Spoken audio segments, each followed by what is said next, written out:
Espace TV, le 22h.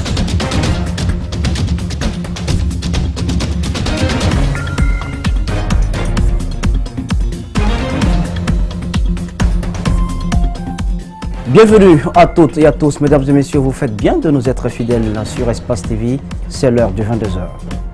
Célébration de la fête de Pâques en Guinée dans les différentes églises. Cette fête qui marque la résurrection de Jésus-Christ a été caractérisée par des prières pour la paix et la quiétude sociale. On en parle dans ce journal. Tête à tête ce lundi entre le président de la République et le chef de file de l'opposition guinéenne. Une rencontre qui intervient dans un contexte de crise politique aiguë née au lendemain des communales du 4 février dernier. Que peut-on attendre de cette rencontre? Élément de réponse dans un court instant. Et puis Lamine Guirassi, un modèle de réussite qui inspire au-delà de Conakry et jusque dans la capitale de la Guinée forestière. Le week-end, le PDG du groupe Adafo Média était l'autre des jeunes de l'ONG Jeunesse École Avenir de Zérékoré. On ouvre le bal avec les fidèles chrétiens de Guinée qui, à l'instar de leurs coreligionnaires du monde, ont célébré la fête de Pâques hier dimanche à l'église Rema de Lambagny. La révérende Noël est longuement revenue sur l'importance de cette fête qui commémore la résurrection de Jésus-Christ. Mariam Fodé Camara, Tierno Sadouba dans la ferveur de la Pâques vous livre ce compte rendu. La fête. Les fidèles commémorent la résurrection de Jésus. L'événement est perçu comme une victoire. Le mot Pâques vient du livre d'Exode, Exode 12, précisément verset 11. Lorsque Dieu voulait enlever la condamnation de déçu d'Israël, je veux dire, donc pour condamner le peuple d'Égypte, il voulait mettre un signe sur le peuple d'Israël. Et il a dit de prendre un agneau, d'immoler l'agneau et de mettre le sang sur le linteau, sur les portes. Et c'est ça, c'est ce sang. Quand il va voir ce sang, il va passer. Et il ne va pas détruire les enfants d'Israël.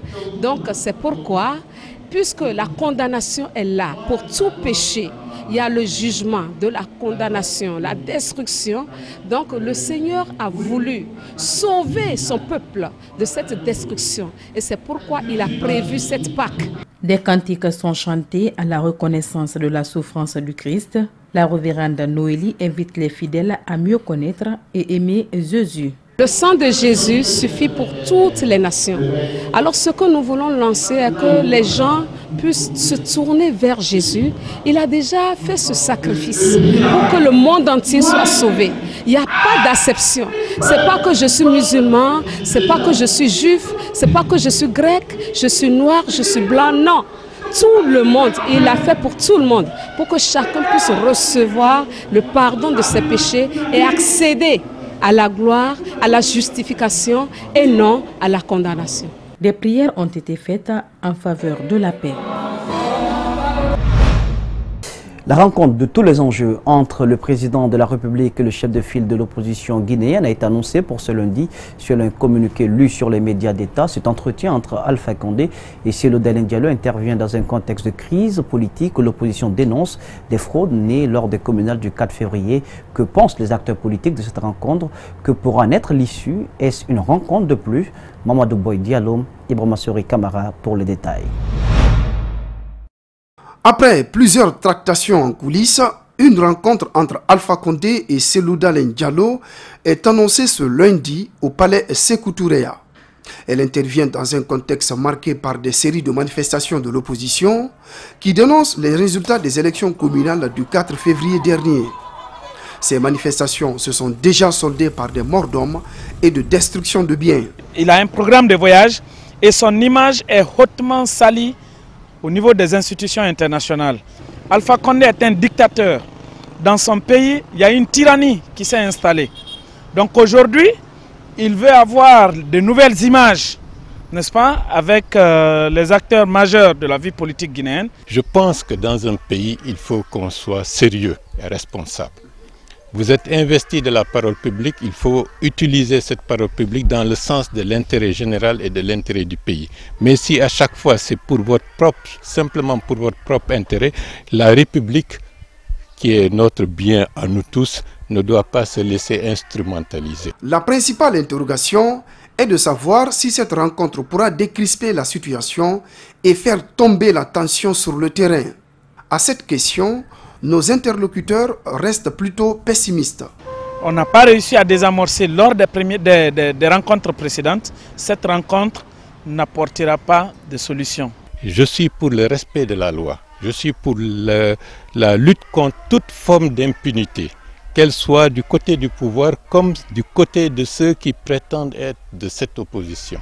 La dernière rencontre entre les deux hommes remonte au lendemain de la présidentielle de 2015. Les regards sont donc tournés vers le palais présidentiel avec en toile de fond les décisions qui seront déterminantes et qui soulagent l'ensemble de la population. Et puis des réactions des acteurs politiques de la société civile sur cette rencontre entre ces deux mastodontes de la politique guinéenne. En termes d'attente, ils estiment que le chef de l'État et le premier responsable de l'opposition guinéenne doivent mettre en application les textes de loi avant, chacun à son niveau, de faire des concessions pour décrisper la situation sociopolitique de la Guinée. Djibril Ba, Lamine Silla. Alors que le climat est délétère dans la capitale, Alpha Condé invite Cellou Dalein au palais Sékou Touréa. Ce tête-à-tête suscite beaucoup d'espoir au sein de la société civile. Cet espoir s'étend à plusieurs niveaux. Dans un pays où on ne respecte pas les textes des lois, sauf chaque fois c'est des leaders qui se rencontrent pour arrêter quelque chose qui les convienne, ça ne dure pas. Ce qu'il faut éviter, que chacun campe sur sa position. Que chacun dise, sans ça je ne bouge pas.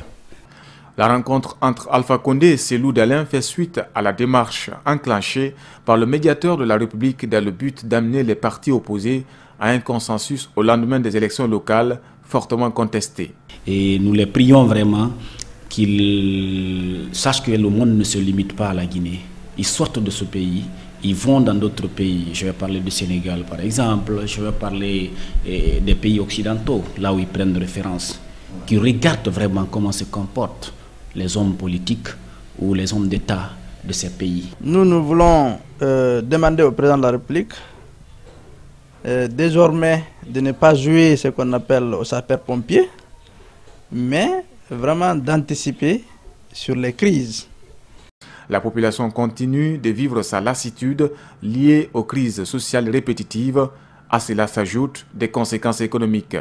Pour l'accélération de la croissance économique du pays, cela doit s'estomper, pense Mamadi Keita. S'il n'y a pas d'investissement dans le pays, il n'y a pas de création de richesses, il n'y a pas de développement. Et s'il n'y a rien de tout cela, les Guinéens ne peuvent pas épargner. Le résultat de cette rencontre est très attendu par les Guinéens qui restent suspendus sur l'appel à manifester par l'opposition le mardi 3 avril. Et pour être plus complet sur cette rencontre, il faut noter qu'il y a eu le début d'une solution à la crise née au lendemain des communales du 4 février. La grande nouvelle est que l'opposition guinéenne décide de suspendre ces manifestations de rue programmées cette semaine pour permettre au comité de suivi des accords politiques de trouver une solution aux différends électoraux. Le chef de l'État a par ailleurs invité ce comité à mettre en œuvre avec diligence le contenu des accords politiques d'octobre 2016. Idrissa Bari, Korea Bokorma. Après plus de 2 heures d'échanges francs effectués à huis clos sur la situation intérieure relative aux revendications de l'opposition, Cellou Dalein Diallo et Alpha Condé ont convenu de privilégier le dialogue et la concertation pour le règlement de toutes les divergences dans la vie politique et dans le processus électoral. Monsieur le Président de la République demande au comité de suivi de mettre en œuvre avec diligence l'accord politique d'octobre 2016, notamment l'adoption de la nouvelle loi sur la CENI à la prochaine session des lois de l'Assemblée nationale, l'audit et l'assainissement du fichier électoral avant les prochaines élections législatives. De tout mettre en œuvre pour identifier les différents responsables de toutes les violences qui ont entraîné mort d'hommes et causé d'importants dégâts matériels, qui qu'ils soient, afin de les traduire devant les cours et tribunaux du pays. Durant leur entretien, le chef de file de l'opposition dit avoir présenté au président de la République les griefs de son bord politique. Le président de l'UFDG dit être satisfait des échanges tout en apportant une précision. Et je pense que j'ai été entendu. Maintenant, on attend de voir l'application. Quelle suite le comité de suivi va donner à la demande de M. le Président de la République en ce qui concerne les réclamations de l'opposition relatives aux élections locales qui viennent de se terminer, qui viennent d'avoir lieu le 4 février. Les deux personnalités se sont engagées à promouvoir le dialogue et la paix sociale en lançant des appels au calme et à la retenue. Ils appellent surtout la justice à appliquer la loi dans toute sa rigueur en la matière. Sur un tout autre plan, la cellule de communication du syndicat libre des enseignants et chercheurs de Guinée, SLEG, dénonce des manœuvres orchestrées par certains responsables syndicaux au sein du mouvement. Ousmane Touré est membre de la cellule de communication. Il nous donne des détails au micro de Mohamed Valek Touré et d'Abdoulaye Kamara. Ousmane Touré est membre de la cellule de communication au sein du SLEG, le syndicat libre des enseignants chercheurs de Guinée. Aujourd'hui, il dénonce le comportement de certains responsables syndicaux au sein du mouvement et parle de la mise en place d'un autre mouvement syndical, une manière de déstabiliser l'actuel. Aujourd'hui, nous voyons un groupe de ces syndicats qui sont en train d'organiser dans les institutions d'enseignement supérieur une sorte de centrale qui va s'occuper de l'enseignement. Ce sont des carrières devenues des tombeaux ouverts. À Nyogoroya, préfecture de Koya, des carrières de granit en abandon sont devenues un danger pour les riverains. 3 personnes ont déjà trouvé la mort sur ce site qui n'ont pas été restaurés par ceux qui les ont exploités. Les populations tirent la sonnette d'alarme et plaident pour la sécurisation des lieux. Ce sont des carrières qui ont été exploitées par les sociétés Catex de Roda Fawaz et Afako. Depuis leur départ il y a 4 ans, ces sites sont abandonnés et deviennent un danger permanent pour ceux qui y habitent. Selon cette habitante, 3 personnes sont restées dans cette carrière appelée Labo. Le dernier cas que j'ai vécu, c'était un responsable dans une usine de plastique, ici là, à Manéa. Il a eu un petit souci à l'usine. C'est un étranger, un Ivoirien. Il s'est jeté dans l'eau pour se laver, il n'est plus remonté. Ils ont déplacé des sous-marins, mais ils n'ont pas pu accéder parce que la profondeur. À 2 km de là, se trouve également une autre carrière de granit abandonnée. Les citoyens de Frigiadi où elle est installée courent également les mêmes dangers. Ici, on appelle ici tomber mort. Pourquoi tomber mort? Parce que dès que tu te trouves dedans, toi tu sors plus. Et puis on n'a aucune chance de te sauver. Ils ont laissé le trou à l'abandon, sans clôture. Ils n'ont pas mis en sécurité. Vous avez vu les enfants de l'autre côté qui sont là, qui viennent. Les citoyens de Nyogoroya observent cette situation avec impuissance. Cette triste réalité viole le code minier qui stipule la restauration des sites après exploitation. Le chef de secteur de Nyogoroya dit avoir interpellé le préfet de Koya sur les dangers de ces carrières abandonnées. Mais aucune suite favorable, indique-t-il. Je vais vous montrer encore le papier que nous avons écrit au préfet, signé par les 3 districts, les présidents des 3 districts, les 3 chefs de quartier, Frigiadi village, Bentroya village et Bentroya plateau, ont demandé au préfet de fermer ou de délocaliser la carrière, ils n'ont qu'à partir ailleurs. Ce que souhaite le chef de secteur, c'est la sécurisation des lieux pour parer à toute situation malheureuse. Nous tenons à qu'il sécurise, s'il n'arrive pas à bouger totalement comme les droits de mine en Guinée, parce qu'ils avaient dit que quand les sociétés vont terminer, ils devaient reverser la terre et planter même des arbres. Les responsables de famille craignent pour les vies de leurs enfants. Ils appellent les autorités au plus haut niveau à restaurer ces sites qui sont devenus des tombeaux ouverts. Une équipe de journalistes communicateurs en langue était ce week-end sur les sites d'exploitation de bauxite dans la région de Bokeh. Pendant 3 jours, ces chroniqueurs en langue se sont rendus étape par étape sur ces sites pour toucher du doigt certaines réalités sur le terrain. Reportage Babo Kondé, Salifou Lifo-Sissé. Conduite par Ibrahima Kapi Kamara, cette mission pour la visibilité des mines dans la région de Bokeh vise à rehausser le niveau d'information des populations à la base sur les projets en cours de réalisation. À Bel Air Mining, les journalistes ont d'abord visité les constructions faites par les entreprises locales. La CIT est une entreprise locale, comme on le dit, guinéenne. Et ensuite de cela, on a eu le contrat, ça nous fait maintenant 10 mois, nous sommes sur le site à Alufer. C'est par confiance que Alufer nous a donné ce contrat et on a fait le maximum de le satisfaire. Alors, depuis le départ, depuis qu'on nous a donné ce contrat, on a eu beaucoup de formation, beaucoup d'adaptation. On s'est adopté au standard d'Alufer qui n'était pas de nôtre. Du site d'Alufer, l'équipe fait escale à Kondindé, ensuite au débarcadère de Koukoudé pour visiter les pirogues offertes par le chef de l'État aux pêcheurs artisanaux avant de rallier les ports de Dapilon et celui de Katoukman de la société minière de Bokeh SMB. Un long trajet certes, mais une opportunité qui a permis aux chroniqueurs de toucher du doigt les réalités du terrain. Je remercie tout d'abord le président, le chef d'État, le professeur Alpha Condé qui a eu l'audace de déplacer les journalistes du réseau, des journalistes animateurs en langue, de venir s'enquérir les réalités qui se trouvent sur le terrain. Les sociétés qui sont ici, qui évoluent ici, surtout Bel Air Mining et SMB, vraiment, je suis très heureux de leur travail. Sur une analyse générale du travail effectué, ce cadre affirme son espoir. J'avoue qu'en tant que Guinéen, ce que je vois et j'ai vu ici, je suis fier de ce qui est fait ici. Je suis fier que ça soit fait dans mon pays. Je retiens que ce que j'ai vu ici, je pense que nous devons, vous surtout, nous devons travailler pour que les populations guinéennes sachent le travail colossal, je répète, qui est en train d'être fait ici. Nous devons encourager ceux qui le font. Je pense que l'État fait, sur ce plan, a fait ce qu'il peut. La preuve, c'est que pendant tout notre parcours, vous avez vu que par endroits, avec des millions d'heures de travail, tout se fait dans la sécurité. Ici, les 118 hectares déjà exploités sont effectivement reboisés. Et les travaux de pavage de la route Bokeh-Katoukman se poursuivent. Le départ du premier chargement du site à Alufer aura lieu en août 2018, selon l'entreprise.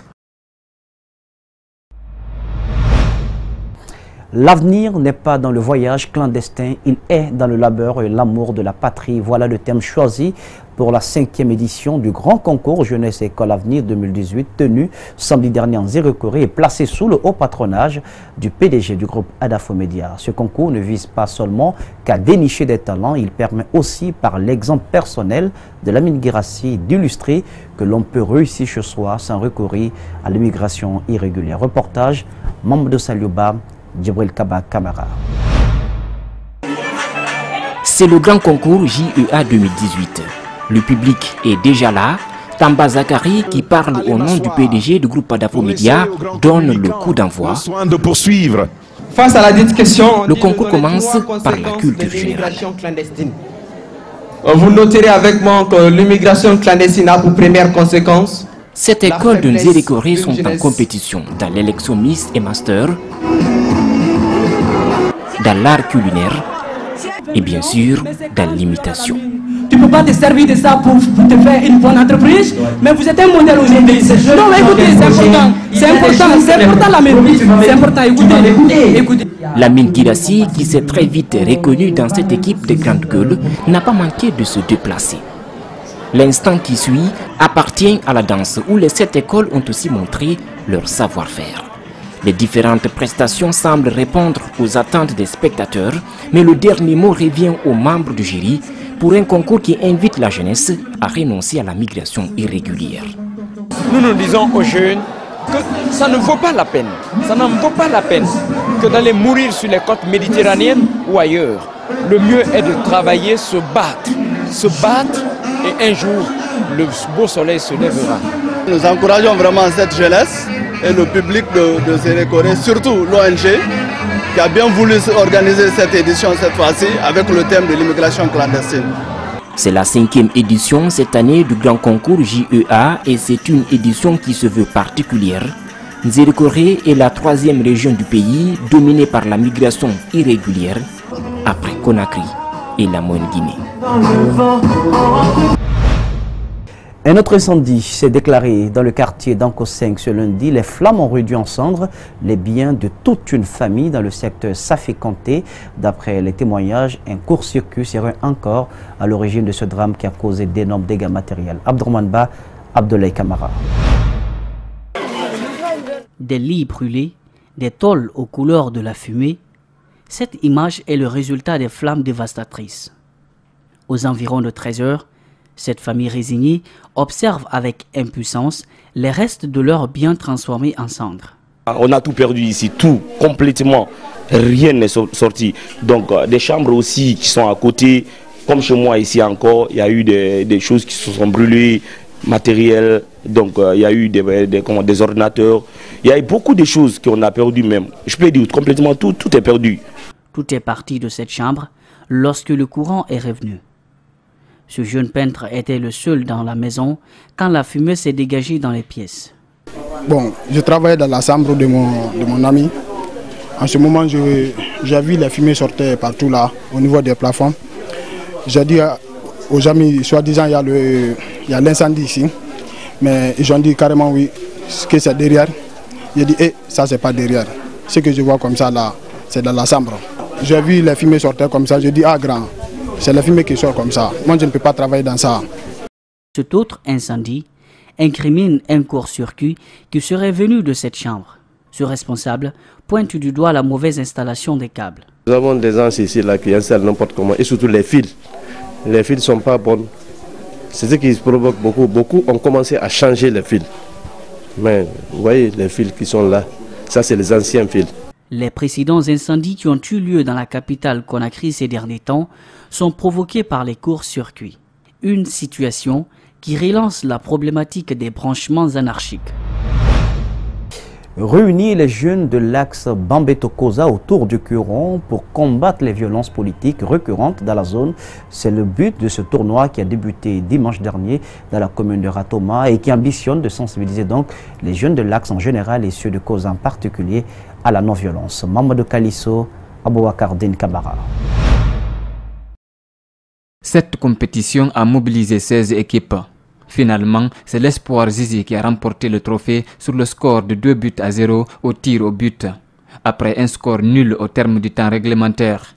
D'après les organisateurs, le but de ce tournoi est de sensibiliser la jeunesse de Koza à la non-violence. Ça fait un bon moment qu'en Guinée, on montre l'axe, notamment Koza, d'un mauvais doigt que moi, je n'arrive vraiment pas à consommer. Alors aujourd'hui, j'ai décidé de montrer aux yeux de tous les jeunes Guinéens qu'à Koza, il y a de la valeur, il y a autre chose que de la marche. On peut s'amuser, on peut faire autre chose avec la jeunesse de Koza. Et Dieu merci, le tournoi s'est déroulé dans l'allégresse, la joie. Il n'y a pas eu d'incident. La compétition a été clôturée en beauté au dire des organisateurs. Après le cuir rond, les initiateurs de cette compétition comptent poursuivre la sensibilisation en organisant des conférences de presse et des formations. Je pense que cette jeunesse mérite d'être accompagnée. Il faut se mettre à la disposition de cette jeunesse, être avec eux, hormis le football. Il faut prévoir autre chose, autre activité. Selon les organisateurs, les jeunes se seraient engagés à ne plus jeter des cailloux lors des manifestations politiques. Les prochaines marches nous édifieront. Un mot de culture dans ce journal avec le coup d'envoi de la première édition Vox Africa Guinée Urban Tour. C'était le dimanche dernier. 70 artistes vont rivaliser d'ardeur, de créativité sur les chaînes Vox Africa, Espace TV, RTG et Évasion. Ils seront vus dans 44 pays africains, plus de 14 pays européens ainsi que dans des pays de l'Amérique et de l'Asie. L'objectif est de vendre le talent des artistes guinéens, notamment en danse, chant, arts plastiques, stylistes et autres dans le monde. L'initiative est de l'agence guinéenne de spectacle et la chaîne Vox Africa. Al-Senibari, Tierno Sadoba. Bonsoir Conakry, merci d'être là pour ce spectacle, Olivier. Oui, on l'annonce déjà depuis plusieurs mois. Après 3 ans et 8 mois de préparatifs, Vox Africa Guinée Urban Tour a vu jour. Dans cette émission, il sera question de dénicher les talents guinéens et les vendre au public étranger. Nous, ce que nous voulons, c'est séduire l'international. Donc pour séduire l'international, il faut présenter des artistes. Mais au-delà de cela, il faut aussi surprendre l'international. Parce qu'au-delà de leurs spectacles qu'ils peuvent déjà présenter, il y a aussi des chasseurs de tête à l'international, comme pour les footballeurs qui recherchent des artistes à intégrer dans leur création.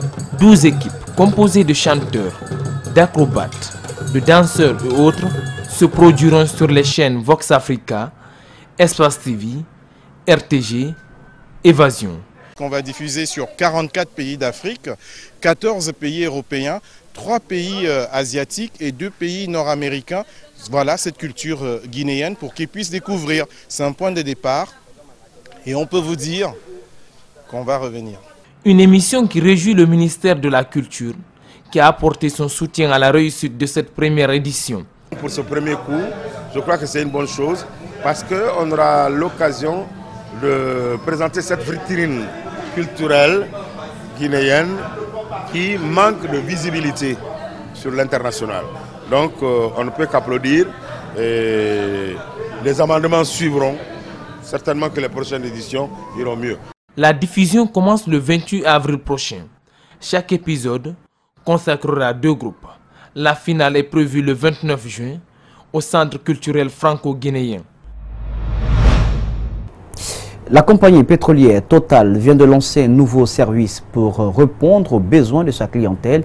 Il s'agit de Total Watch avec une multitude d'avantages basés notamment sur le temps de lavage qui dure de 10 à 14 minutes, des produits détergents qui sont adaptés à tout type de véhicule, contrairement aux savons communément appelés Omo qui détruisent les couleurs de véhicules. À cela s'ajoute un aspirateur de qualité de lavage supérieure. L'expérience avec le tout premier client, c'est dans ce public reportage signé Makiso Ibrahima Kamara. Tout d'abord, le pré-lavage avec une eau chaude et savonneuse suivie de la brosse. Après les 2 étapes, nous voici avec la deuxième et dernière. Le rinçage à haute pression et puis la finition avec une brillance éclatante. L'avantage de cirer, d'utiliser la cire de Lotus, c'est que non seulement elle fait briller la voiture, mais aussi elle protège la carrosserie et la peinture de la voiture, qui est une problématique aujourd'hui en Guinée.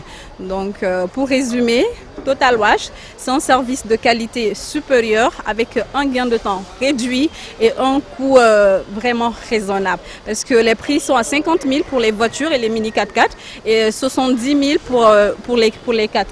La cliente n'en revient pas. Je suis venue, j'ai eu du mal à reconnaître mon véhicule. Si ce n'était la plaque d'immatriculation, j'aurais dit qu'on m'a donné une nouvelle voiture. J'ai payé 50 000, seulement 50 000. Ce prix est valable pour les petites voitures et pour les 4x4, c'est 70 000 francs guinéens. Pour les promoteurs, les avantages sont énormes. Avoir un temps de lavage déjà assez réduit, comme vous l'avez constaté, de 10 à 14 minutes pour le client. Ça, c'est le premier avantage.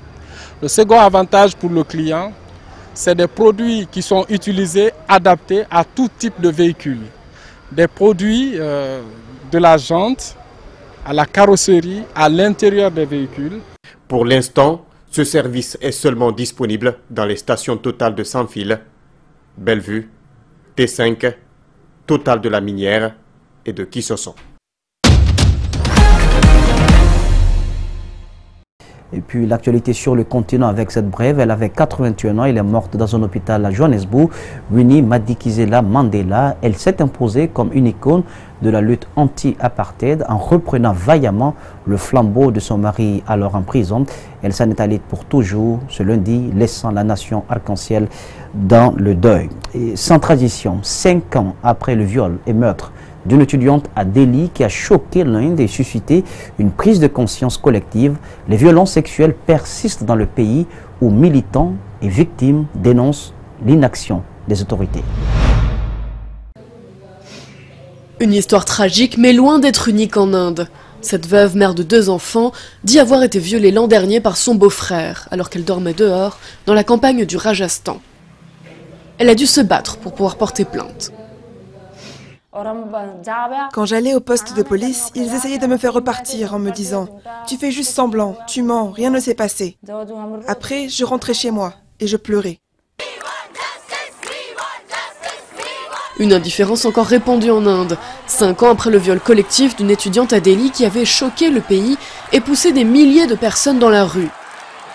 Signe d'un début de prise de conscience collective, le nombre de crimes sexuels signalés a augmenté. Dans la capitale, la police a mis en place des numéros d'urgence et propose aux femmes des cours d'autodéfense. Nous utilisons aussi la technologie. Nous essayons de provoquer un changement de comportement. Nous encourageons les femmes à signaler les crimes. C'est la stratégie que la police de Delhi suit pour faire baisser le nombre de crimes envers les femmes à Delhi et assurer leur sécurité. Les violences persistent pourtant, avec près de 40 000 viols enregistrés chaque année. En janvier, un bébé de 8 mois, une petite fille, a été violé chez elle, à Delhi, ce qui a déclenché une nouvelle vague de manifestations. Ils sont plus inquiets pour les vaches, pour la religion que pour l'humanité. Ils ne se préoccupent pas des filles et des femmes du pays. De retour au Rajasthan, l'agresseur de cette femme est désormais en prison. Mais la vie de sa victime ne sera plus jamais la même. Ma vie est ruinée. Je n'ai pas de vie. Les chiens et les chats ont une meilleure existence que la mienne. Ils mangent des repas réguliers, mais pas moi. Mon corps est rempli de tristesse. Le chagrin m'a coupé l'appétit. Tout ce que je fais, c'est pleurer et pleurer. Un destin trop commun en Inde, où le viol reste synonyme d'ostracisation pour les victimes. Voilà, mesdames et messieurs, c'est donc sur cet élément que prend fin cette édition d'information. Au cadrage pour vous, Kouria Bokourma était présent, à la régie Nalay Sidibé, le tout sous la supervision technique d'Ali Kabé de Francis Collier. Ne l'oubliez pas, l'info, c'est aussi sur espace-tv.info. Passez une agréable suite de programme sur Espace TV. Regardons mieux.